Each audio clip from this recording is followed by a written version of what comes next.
the level of customization is insane on it. And same thing even with like the, respawn multiplayer side of it. Um, Even the way that you unlocked the weapons, I really appreciated how you kind of can spend tokens from your other progression and then just quickly level up a sniper, get a lot of the attachments for it that you want, figure out the builds, and just kind of tune it without a lot of restrictions. You can make a super sick gun if you want to have the angled grip on it and have it look cool. You know, you got it. I love that. Yeah, I totally agree. And, you even mentioned it with snipers.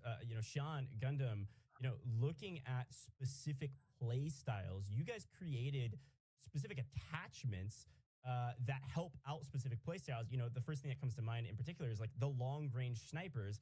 Talk to me a little bit about the different attachments that can affect the way long range sniper players would play.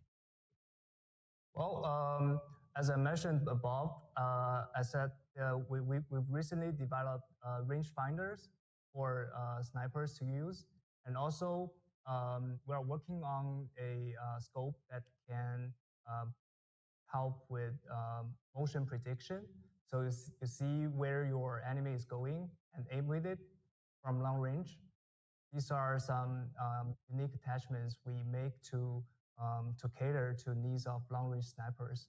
And also beyond that, beyond the basic stats previously mentioned, we also have we also make attachments with more specific aspects such as vertical and horizontal recoil, ADS speed, movement speed, well ADS, and change the things that change gun kick and camera shape while firing. So all these stats can be separately customized according to our needs. Yeah, I mean that's best case scenario for all of our sniper mains out there, Stone. Right? Yeah, that's insane. Right? I've never heard of the motion prediction scope. I'm curious to see what that looks like. That sounds really I like some of the range finding that's in some of the optics, so you kind of know, like you can kind of calculate some of the drop, but if it's predicting for you, that sounds insane. Yeah, that's wild. I'm really pumped to see what that looks like in games. So, fun. You guys also mentioned the calibration system. Stone, you had mentioned kind of the tuning, right? Of like each individual attachment can be tuned. Let's talk a little bit more about that. Sean, Gundam, talk to me about calibration in particular and kind of what that brings to the gunsmith. So the idea here is to allow players to fine-tune weapon performance in depth, allowing weapons to truly fit their preferences. Like during calibration, players can visually observe changes to the weapon model, such as the length of the stock and the position of the foregrip. And the core of the calibration system lies in its high customizability and precise adjustments. Players can make such adjustments to various weapon stats based on their playstyle and combat needs. You can find corresponding options for bullet velocity, recoil control, stability, in-scope sight view, and magnification. Yeah, Landmark, I think I've tuned into your streams enough. You'll sit there and build out weapons for a while, right? So do you sit there and calibrate like individual attachments to be exactly what you want? I mean, I will if it's an option, right? Yeah. Sure. If there's a way to make it, just a little bit better, I'll do it. Or if you can put some stuff on there and tune it a certain way that kind of breaks the intended use of it. I always love that kind of stuff.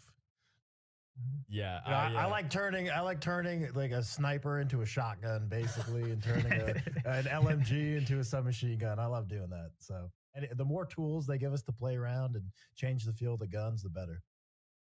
Yeah, likewise. I kind of like to do even like build it for, if you build out a hip fire build or something for it, especially. Sometimes my aim is not the best, but if you can build something nice for just kind of running and gunning and spraying, that's nice. And so that's kind of, I see some of the most potential for those tweaks, as well as just visually kind of making it cool as well. I always like that. Making it look sick. And being able to put all the attachments on. Swag when you play too, A lot of times there's trade-offs to where, you just end up leaving a lot of stuff off of guns. And I've felt like on this, you could just throw a bunch of stuff on and make it, decked out. Yeah, and I love what you said before is like if you don't want to use the calibration system, you still have a very valuable weapon that's really usable, right? And if you do want to get into the nitty gritty of fine tuning every single attachment, be my guest because there's going to be a lot of menus and a lot of sliders you can play around with, and it tells you what's happening when you're doing that, right? It's not just kind of guesswork, which is super cool. So I'm pumped about the calibration system for sure. And then the big note, you guys already saw this in the video. You already brought it up. I know content creators are looking out for this because this is your bread and butter. Sean Gundam, talk to me about the easiest ways you could share your weapon builds. I love this feature. When you build a great weapon, you have good accessories. Can you just copy and paste that? How does that all work? Oh, as you can see, you can save your customization to a code, and other players can simply copy and import it to instantly replicate your setup. So what we want here is to encourage you to share your customization codes to your friends or try codes from other players to experience a wide range of unique gunsmith results. Best case scenario. I mean, how many times, Landmark, are people in your chat like exclamation point M7 or whatever weapon you want? I'm thinking as a content creator, being able to just put in like a spreadsheet with all the codes for the guns I like, and just people can just copy paste them and recreate them exactly the way that I use them. That's super awesome. And just, even when you're playing with your friends, it's cool to just be able to send them quickly instead of like taking a picture of like your entire build with, when it has 20 pieces on it. It really streamlines the whole process, and it makes it easier for people to get into the game as well. Yeah, if it's like a starting point, even just of like, hey, this is the build, and then you can tweak off there, especially for people that maybe if they're trying a gun for the first time and don't even know really where to start, but they have so many attachments to go through. If you've kind of already got, build from a creator or a buddy, whatever, you don't have to go through, especially all the slots. And this one, do this, and this one, do this. It's such a good quality of life thing in general that honestly, it's incredible to already see that the game's going into beta, not something that's going to be coming a year down the road or something. Yeah, totally. Absolutely. Agree.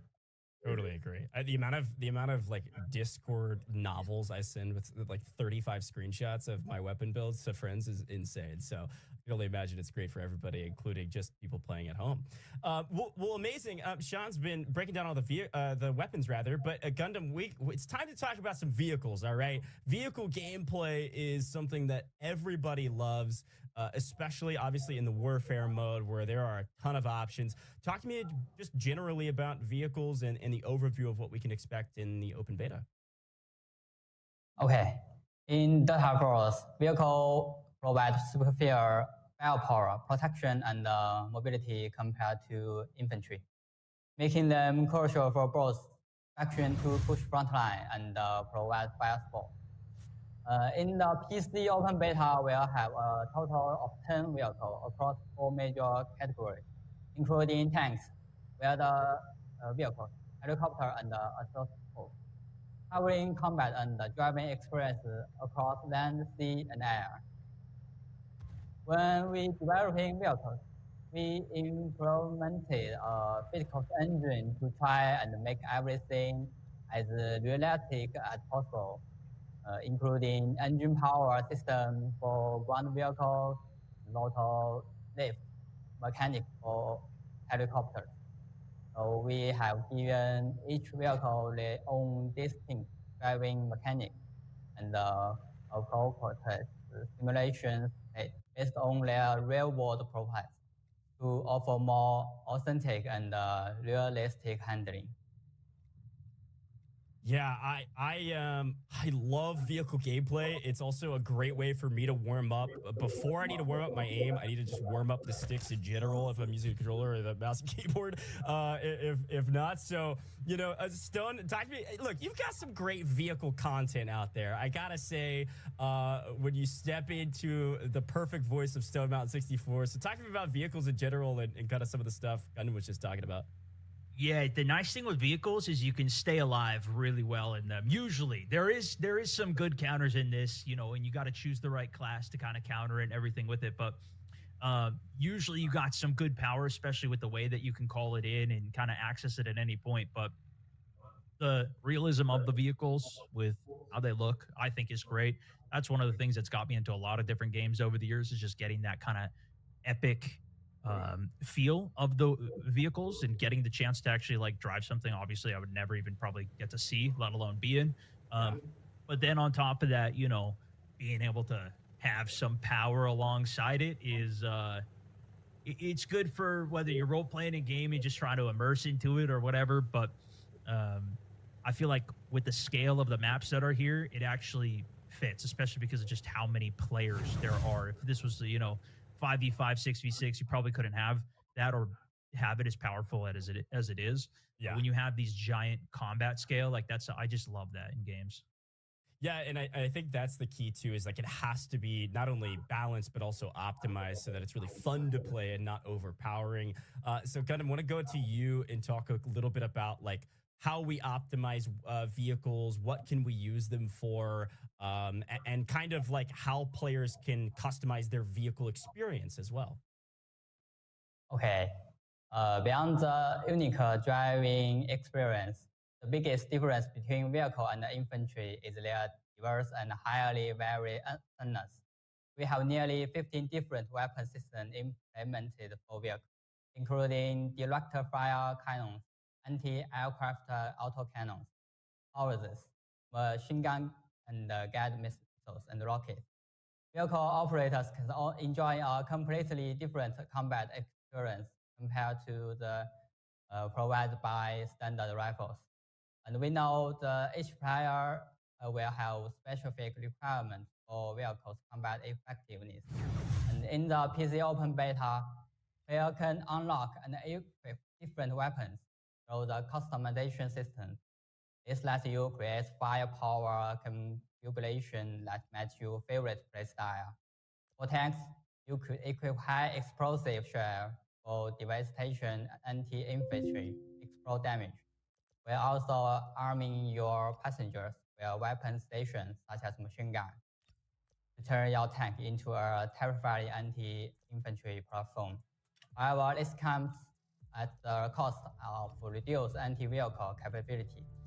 Or you could add ammo pressing shells or wide-guard missiles to transform your tank into the ultimate vehicle hunter.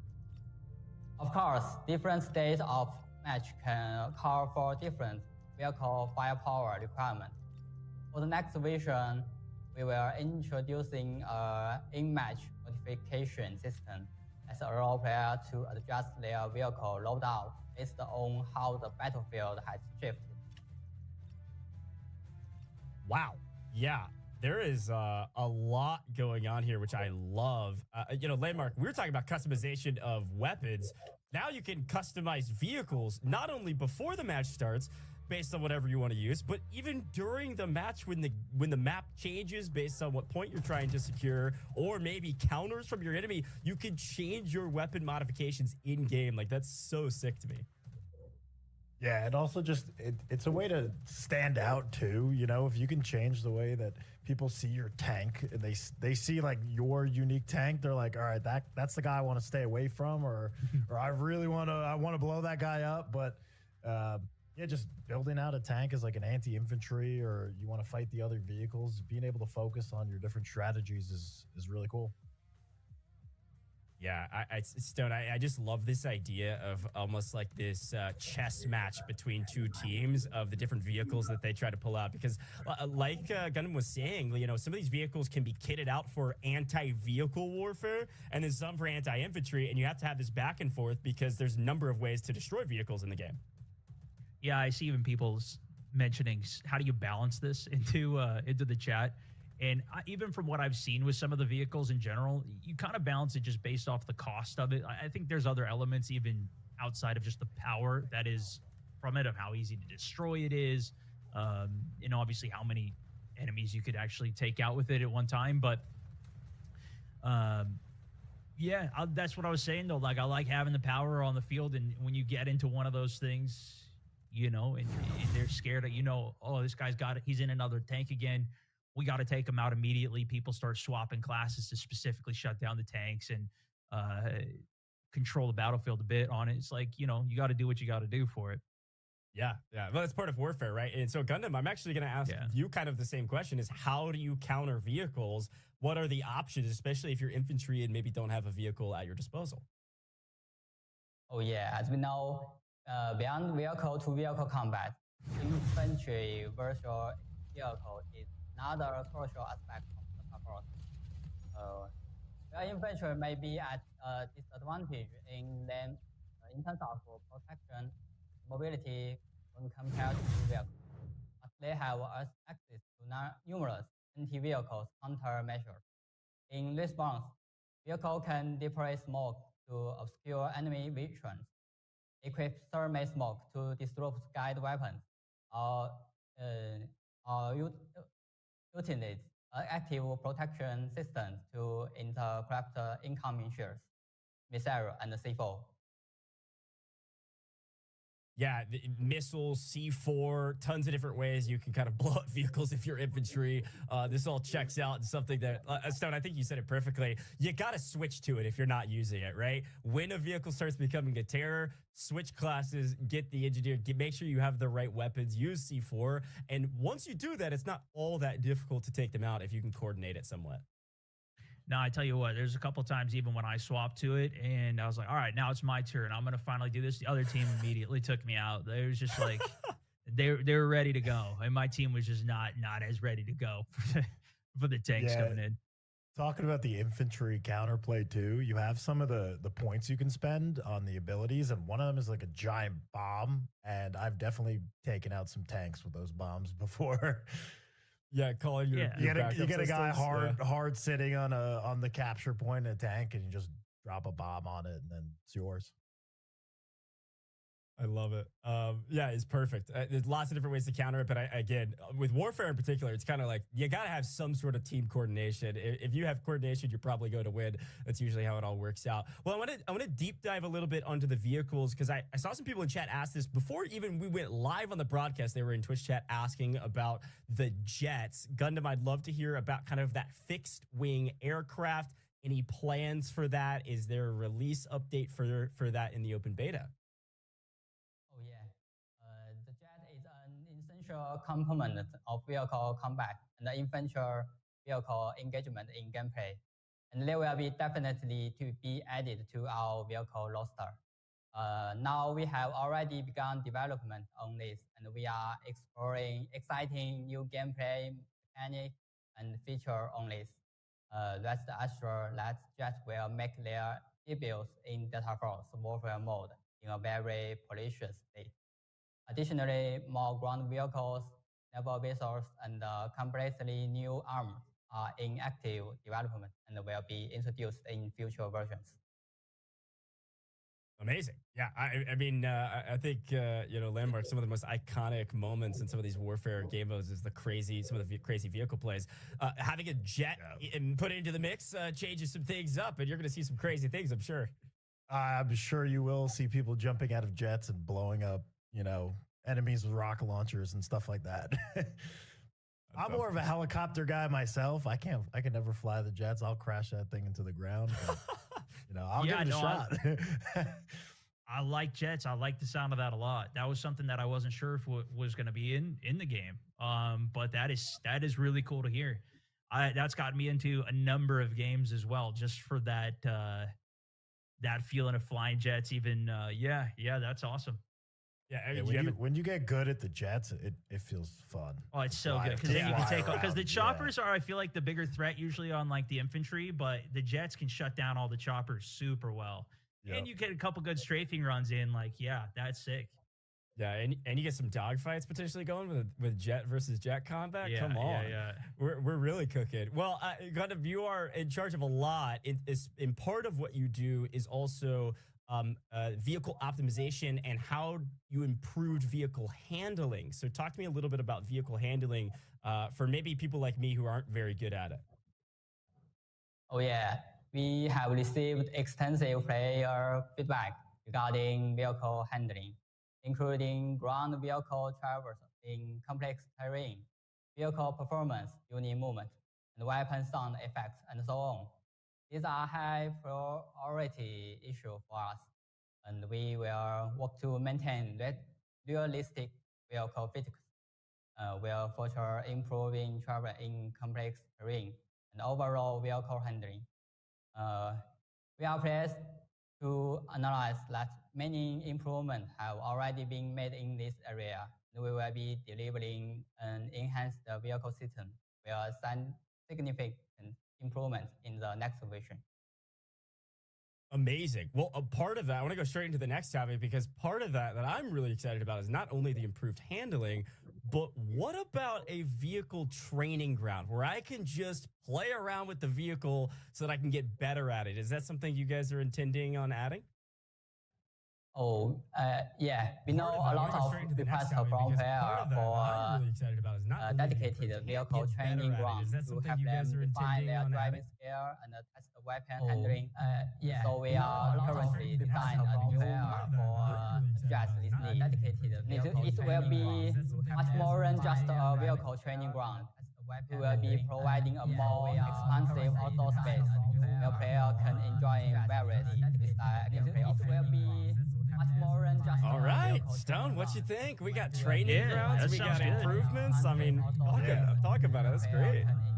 Yeah, I mean, if you have the option to, especially for like any of the helicopters, or you know, if you're going to spend a bunch of points in the game, or you're only on for a couple, you know, maybe an hour or two, or whatever. If that, it's like you may get a couple choppers, couple vehicles throughout that day, and then you may not know how to use it or utilize it very well. It might get shut down really quickly. If you got some time to practice and actually know what you're doing going into it, I think that is that's really good to hear. And you know, make some of the other people on your team hopefully a little bit more effective as well if they're running. Yeah, it's good because especially with the air vehicles, you know, they're not